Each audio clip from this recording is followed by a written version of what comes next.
Au nom du Père et du Fils et du Saint-Esprit, que la présence du Père, la main tendue du Seigneur, Jésus et le réconfort de l'Esprit Saint soit toujours avec vous. La vie n'est pas un long fleuve tranquille. Heureusement, Dieu n'hésite pas à s'y révéler et à nous réconforter. Demandons le soutien de sa miséricorde. Seigneur Jésus, tu nous fais entrer en alliance, tu ne nous laisses jamais seuls. Prends pitié de nous. Prends pitié de nous. Ô Christ, tu nous accompagnes lorsque nous traversons des épreuves. Prends pitié de nous. Prends pitié de nous. Seigneur, tu nous réconfortes par ta présence discrète au milieu des bruits de ce monde. Prends pitié de nous. Prends pitié de nous. Que Dieu Tout-Puissant nous fasse miséricorde, qu'il nous tende la main et nous conduise ainsi vers la vie éternelle.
Prions le Seigneur.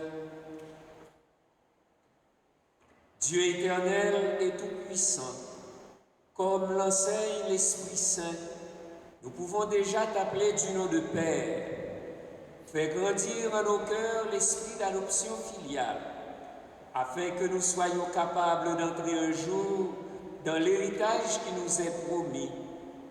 Par Jésus-Christ, ton Fils, notre Seigneur, qui vit et règne avec toi dans l'unité du Saint-Esprit, Dieu pour les siècles des siècles.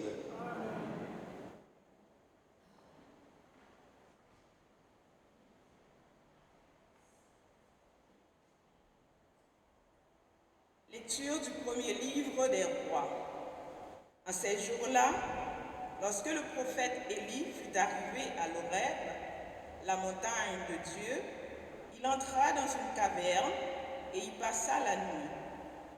Le Seigneur dit, « Sors et tiens-toi sur la montagne devant le Seigneur, car il va passer. » À l'approche du Seigneur, il y eut un ouragan, si fort et si violent qu'il fendait les montagnes et brisait les rochers.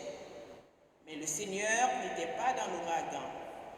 Et après l'ouragan, il y eut un tremblement de terre. Mais le Seigneur n'était pas dans le tremblement de terre. Et après ce tremblement de terre, un feu. Mais le Seigneur n'était pas dans ce feu. Et après ce feu, le murmure d'une brise légère. Aussitôt qu'il l'entendit, Élie se couvrit le visage avec son manteau. Il sortit et se tint à l'entrée de la caverne. Parole du Seigneur.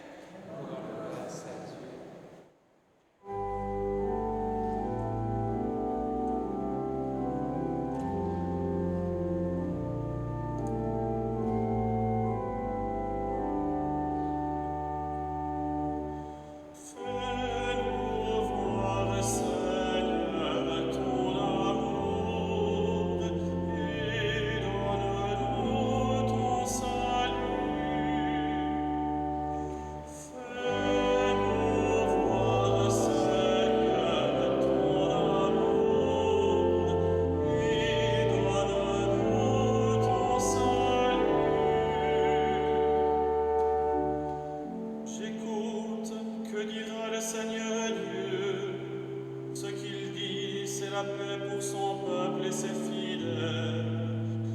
salut est proche de ceux qui le craignent, et la gloire habitera notre terre.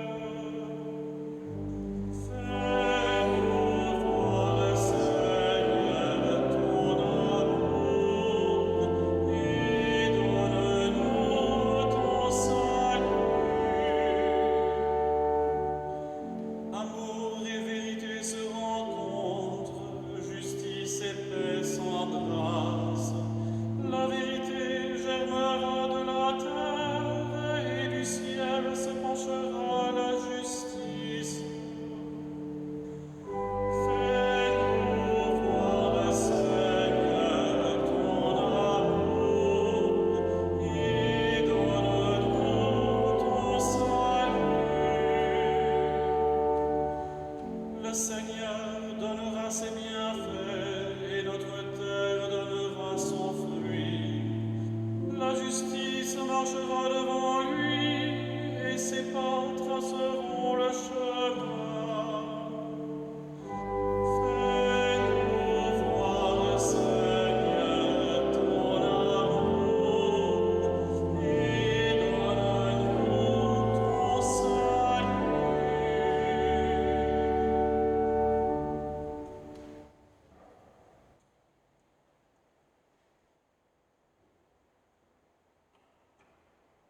Lecture de la lettre de Saint Paul, apôtre aux Romains. Frères, c'est la vérité que je dis dans le Christ. Je ne mens pas. Ma conscience m'en rend témoignage dans l'Esprit Saint. J'ai dans le cœur une grande tristesse, une douleur incessante.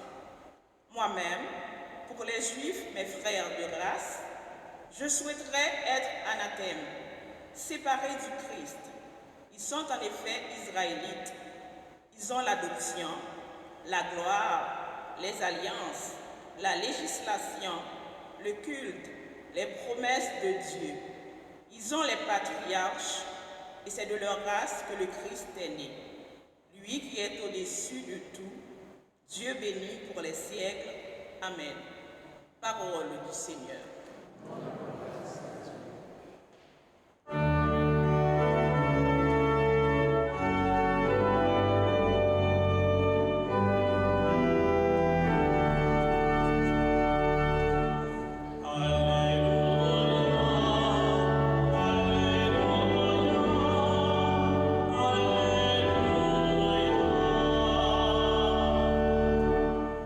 J'espère le Seigneur et j'attends sa parole. Alléluia, Alléluia.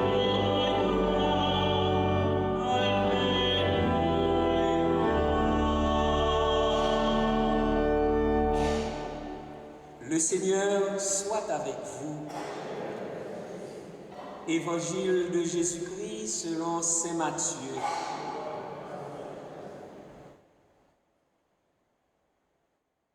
Aussitôt, après avoir nourri la foule dans le désert, Jésus obligea les disciples à monter dans la barque et à le précéder sur l'autre rive pendant qu'il renverrait les foules. Quand il les eut renvoyés, il gravit la montagne à l'écart pour prier. Le soir venu, il était là, seul.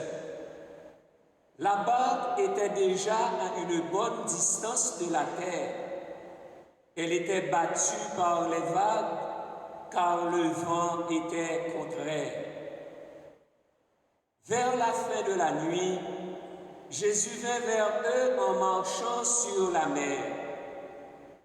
En le voyant marcher sur la mer, les disciples furent bouleversés.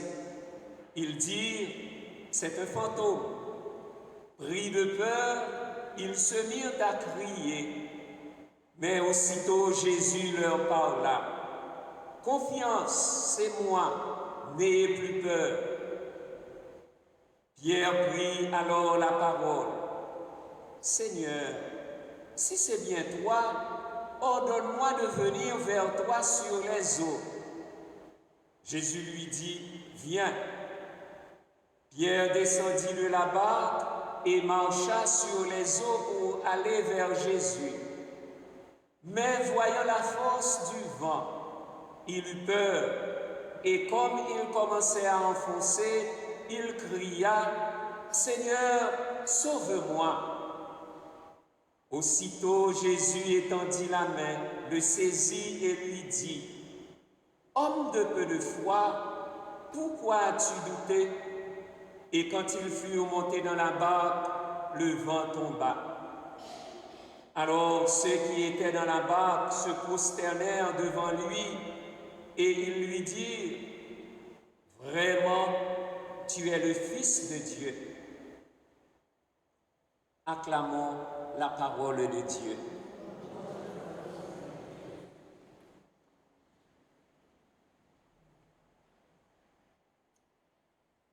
Le récit de Jésus marchant sur les eaux de ce 19e dimanche ordinaire de l'année liturgique A fait suite à celui de la multiplication des pains. Après avoir nourri la foule dans le désert, Jésus fuit le succès. Il oblige ses apôtres à traverser la mer, à monter dans la barque et à le précéder sur l'autre rive, à le laisser seul pendant qu'il renverrait les foules. Lui-même monte. Il se retrouve sur la montagne, à l'écart pour prier, face à Dieu, comme le prophète Élie.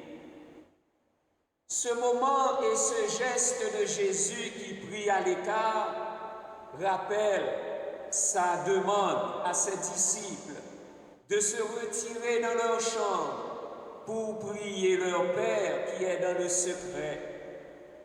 Contrairement aux hypocrites, eux qui optaient plutôt de prier dans les carrefours pour se faire remarquer. Pendant ce temps, sur le lac, ces apôtres se heurtent aux forces hostiles de la mer. Pour les anciens, les eaux étaient le siège de certaines forces démoniaques. Pourtant, l'évangéliste Matthieu attire l'attention sur la barque, la situant loin de la terre, battue par les vagues, car le vent était contraire. Symbole de tout ce qui entrave notre marche vers la pleine réussite de notre vie spirituelle. Si la mer en furie est dans la Bible le symbole du mal, pour Matthieu, l'évangéliste de l'Église, la barque de Pierre, en pleine mer et en pleine bourrasque, la petite barque des disciples, est bien la communauté chrétienne d'alors, confrontée à des persécutions et des idéologies contraires à la foi en Jésus-Christ. La barque, avec Pierre à leur tête, c'est encore l'Église d'aujourd'hui, ballottée sur l'océan du monde, troublée au gré de la violence et du pouvoir. À remarquer aussi que le contraste est grand entre Jésus seul, qui priait sur la montagne, et ses apôtres menacés de naufrage. Sans Jésus, qui gravit la montagne à l'écart pour prier, quel serait le sort des apôtres qui voguaient sur une mer agitée? Vers la fin de la nuit, littéralement, la 4e veille, autrement dit, aux petites heures du matin, Jésus vint vers eux en marchant sur la mer. Cette marche de Jésus sur les eaux montre sa seigneurie sur l'environnement l'empire du mal et le retentissement cosmique de sa victoire. Sa marche sur les eaux est la manifestation de sa transcendance, de sa puissance divine. En le voyant marcher sur la mer, les disciples furent bouleversés. Ils dirent, c'est un fantôme. Pris de peur, ils se mirent à crier. Le tort de ces disciples est de ne pas croire en la présence du ressuscité. Leur foi est trop mélangée de doutes et de restrictions. Les disciples, dans leur fragile barque, ne réalisent pas la présence apaisante de Jésus. Confiance, c'est moi, n'ayez plus peur. La scène atteint ici sa pointe de révélation en cette déclaration, c'est moi. Pierre demande alors à Jésus, Seigneur, si c'est bien toi, ordonne-moi de venir vers toi sur les eaux. Pour Matthieu, Pierre est le premier, sans doute le premier à mouiller, à se mouiller pour les autres, mais le premier surtout dans la direction de l'Église. Désormais, on appellera l'Église la barque de Pierre. Jésus lui dit, viens. Pierre descendit de la barque et marcha sur les eaux pour aller vers Jésus. Tant qu'il tenait bon dans la foi, Pierre participait au pouvoir exceptionnel de Jésus. Grâce au Christ, Pierre lui aussi a maîtrisé la mer. Mais voyant la force du vent, il eut peur et comme il commençait à enfoncer, il cria, Seigneur, sauve-moi. Pierre a vivement appris que croire, c'est marcher sur les flots, mais à la condition de mettre sa main dans la main de Jésus. Lui, le maître de la mer. Homme de peu de foi, reproche Jésus. Le problème est bien celui-là. Parfois nous manquons de foi, nous nous laissons gagner par le danger, par la peur, et nous oublions que Jésus est toujours à côté. Dans cet événement, Jésus confirme à Pierre ses pouvoirs pour vaincre le mal et lui apprend que la victoire dépendra de sa fidélité. Simple remarque, quand ils furent montés dans la barque, le vent tomba. Sans Jésus et Pierre, la barque allait à la catastrophe. Dès que les deux sont à bord, tout est calme. Dès que Jésus est dans notre vie et nous sommes dans l'église, dans la barque de Pierre, il y a sérénité. Notre cœur est en confiance et Dieu dirige notre vie. Frères et sœurs bien-aimés, sans Jésus le Sauveur, qui domine le mal et le vent contraire, comment serait la barque de l'Église au milieu des tempêtes venant de tous bords? Dans le silence de ton cœur, comme le prophète Élie à l'Horeb, demande-toi, sans Jésus le Rédempteur, que serait ma vie? À l'exemple de l'apôtre Paul, convaincu de la grâce que Dieu a faite à Israël et qui se plaint de l'incrédulité de ses frères de race, eux qui ne croient pas au Christ, aurons-nous le courage de nous prosterner devant Jésus pour lui dire, avec les autres disciples sauvés de la barque de Pierre, « Vraiment, tu es le Fils de Dieu ?» Enfin, mon frère, ma sœur, pourquoi tentes-tu d'organiser ta vie, d'organiser l'Église et le monde sans Jésus le Christ?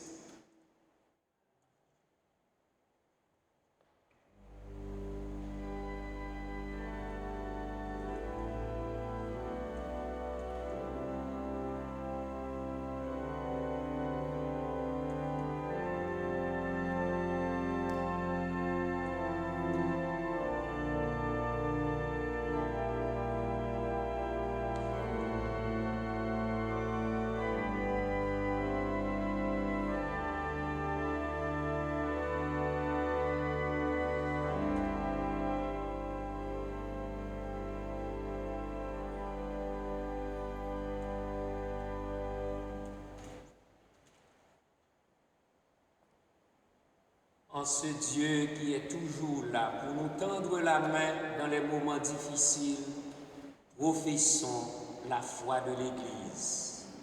Je crois en Dieu, le Père Tout-Puissant, Créateur du ciel et de la terre, et en Jésus-Christ, son Fils unique, notre Seigneur, qui a été conçu du Saint-Esprit, est né de la Vierge Marie, a souffert sous Ponce Pilate, a été crucifié, est mort et a été enseveli, est descendu aux enfers, le troisième jour est ressuscité des morts, est monté aux cieux, est assis à la droite de Dieu le Père Tout-Puissant, d'où il viendra juger les vivants et les morts.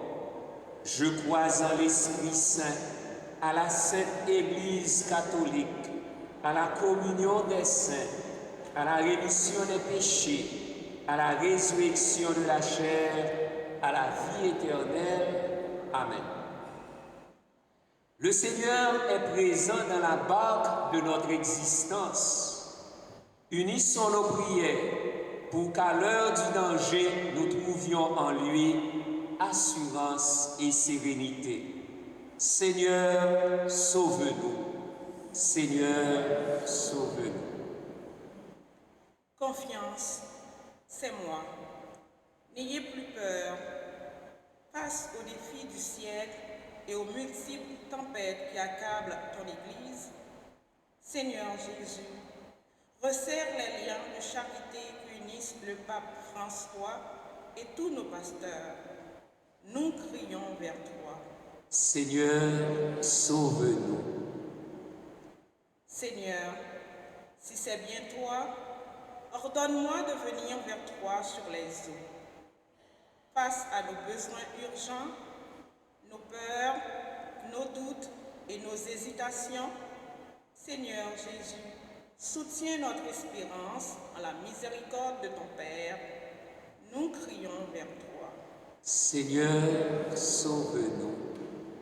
Seigneur, sauve-moi. Face aux tempêtes de violence, de catastrophes naturelles, de pauvreté, d'insécurité et de corruption, ici comme ailleurs, Seigneur Jésus, tends-nous ta main de paix, de compassion et de justice. Nous crions vers toi. Seigneur, sauve-nous.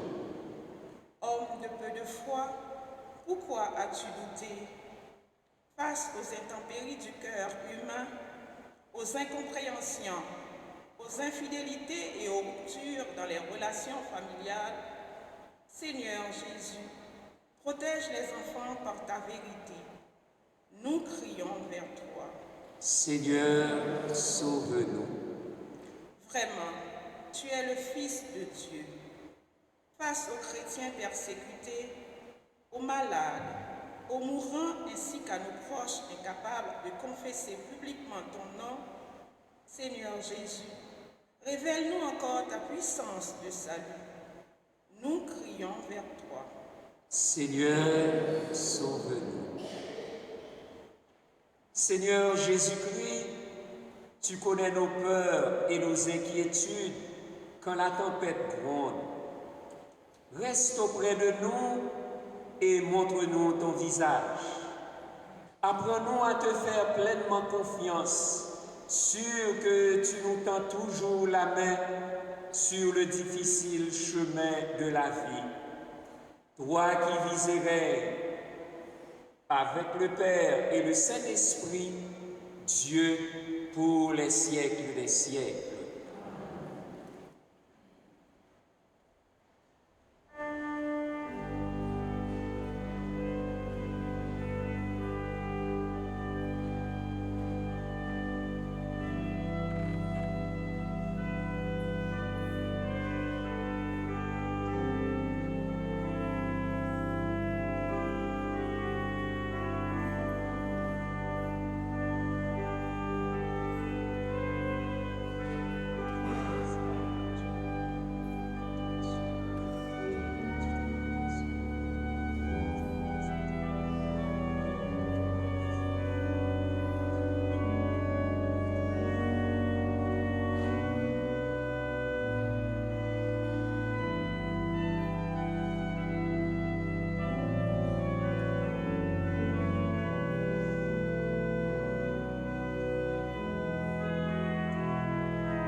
Prions ensemble au moment d'offrir le sacrifice de toute l'Église. Accueille favorablement, Seigneur, ces présents que dans ta miséricorde tu as donnés à ton Église pour qu'elle puisse te les offrir. Fais qu'ils deviennent, par ta puissance, le sacrement de notre salut, par le Christ, notre Seigneur. Le Seigneur soit avec vous. Élevons notre cœur. Rendons grâce au Seigneur notre Dieu.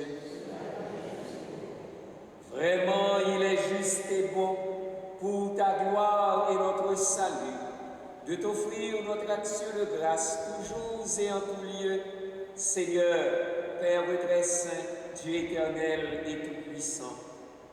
Nous reconnaissons le signe de ton immense gloire quand tu portes secours à la faiblesse humaine par ta puissance divine.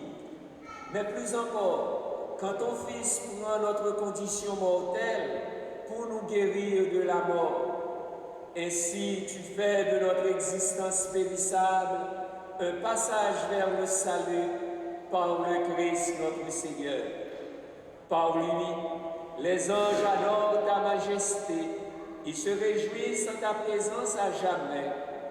À leur hymne de louange, laisse-nous joindre nos voix pour chanter et proclamer.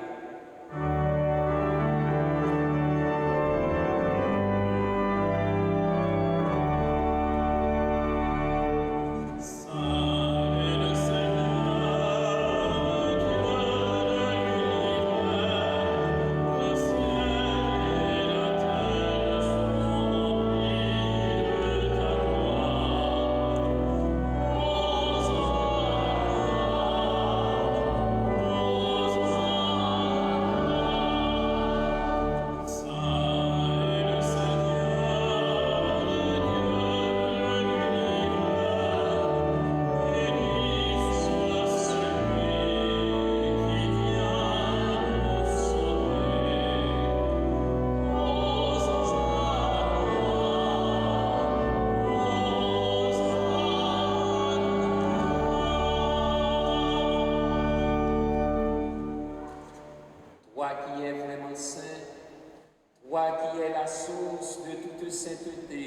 notre Père, nous voici rassemblés devant toi et dans la communion de toute l'Église, nous célébrons le jour où le Christ est ressuscité d'entre les morts.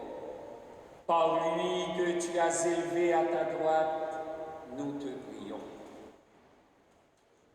Sanctifie ces offrandes en répandant sur elles ton esprit, qu'elles deviennent pour nous le corps et le sang de Jésus, le Christ, notre Seigneur. Au moment d'être livré et d'entrer librement dans sa passion, il prit le pain, il rendit grâce, il le rompit et le donna à ses disciples en disant: prenez et mangez-en tous, ceci est mon corps livré pour vous.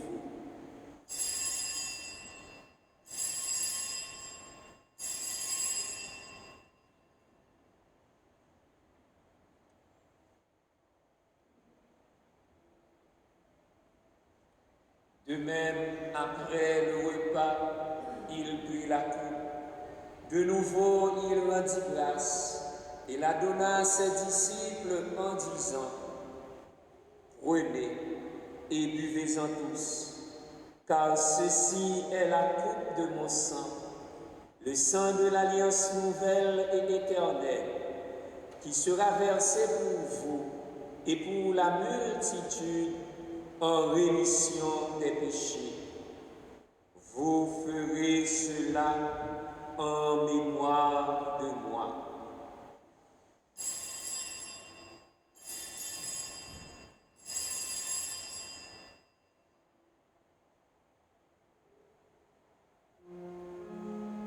Il est grand le mystère de la foi.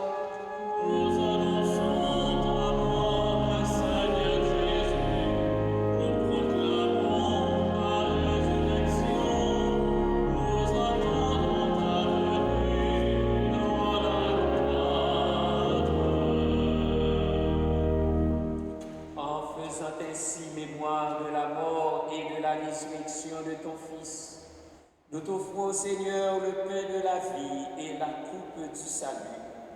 Et nous te rendons grâce, car tu nous as estimés dignes de nous tenir devant toi pour te servir.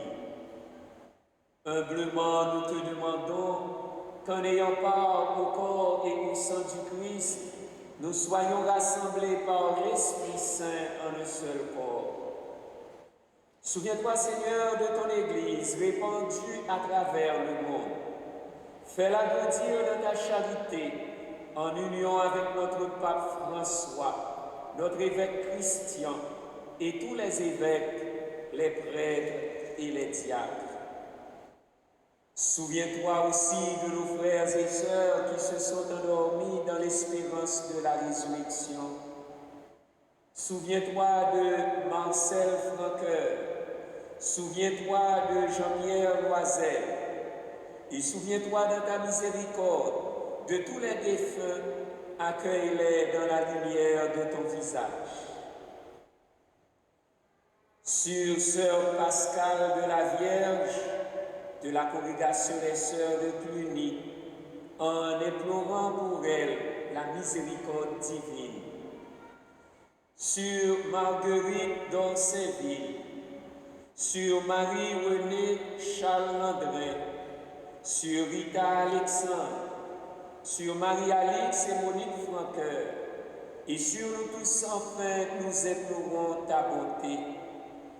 Permets qu'avec la Vierge Marie, la bienheureuse Mère de Dieu, avec Saint Joseph son époux, avec les apôtres, Saint Vincent de Paul et tous les saints qui ont fait ta joie au long des âges, nous ayons part à la vie éternelle et que nous chantions ta louange et ta gloire par ton Fils Jésus, le Christ. Par lui, avec lui et en lui, à toi Dieu, le Père Tout-Puissant, dans l'unité du Saint-Esprit, tout honneur et toute gloire pour les siècles des siècles. Unis dans le même esprit, nous pouvons dire avec confiance la prière que nous avons reçue du Sauveur. Notre Père, qui es aux cieux, que ton nom soit sanctifié, que ton règne vienne, que ta volonté soit faite sur la terre comme au ciel.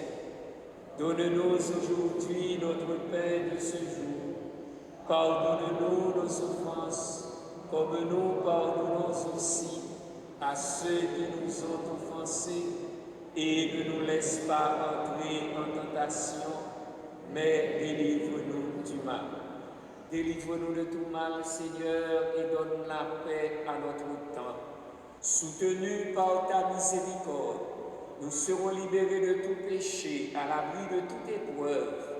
Nous qui attendons que se réalise cette bienheureuse espérance, l'avènement de Jésus-Christ, notre Sauveur.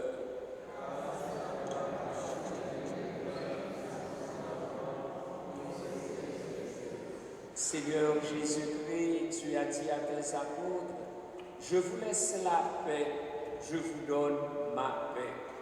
Ne regarde pas nos péchés, mais la foi de ton Église. Pour que ta volonté s'accomplisse, donne-lui toujours cette paix et conduis-la vers l'unité parfaite, toi qui vis et règnes pour les siècles des siècles. Que la paix du Seigneur soit toujours avec vous.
Voici l'agneau de Dieu, voici celui qui enlève les péchés du monde. Heureux les invités au repas des noces de l'agneau. Seigneur, je ne suis pas digne de te recevoir, mais dis seulement une parole et je serai guéri. Le corps du Christ.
Prions le Seigneur. Que cette communion à ton sacrement, Seigneur, nous procure le salut et qu'elle nous affermisse dans la lumière de ta vérité par le Christ, notre Seigneur. La quête de la semaine dernière a rapporté 1233 $. Un grand merci à tous. Comme vous le voyez dans le semainier, mardi 15 août à 19h, il y aura messe de la fête de l'Assomption de la Vierge Marie ici dans l'église. Mercredi, jeudi et vendredi matin, pas de messe à la chapelle parce que le Père Claudel prendra une semaine de vacances. Samedi 19, messe à 17h comme d'habitude et dimanche, les deux messes comme d'habitude. Mettez déjà dans votre agenda pour le dimanche 10 septembre à 14h. Il y aura la prière annuelle au cimetière pour les défunts. Mais si ce jour-là il pleut, cette prière se fera ici dans l'église à 14h. Et vous avez déjà l'horaire affiché un peu partout. La messe pour le 280e anniversaire de la paroisse, ce sera le dimanche 17 septembre à 10h30. Un merci à chacun et à chacune de vous pour votre présence et votre participation. Un merci à l'équipe pastorale qui nous a aidés à vivre cette Eucharistie. Le Seigneur soit avec vous. Que Dieu Tout-Puissant vous bénisse, le Père et le Fils et le Saint-Esprit. Allez dans la paix du Christ. Bon dimanche, bonne semaine.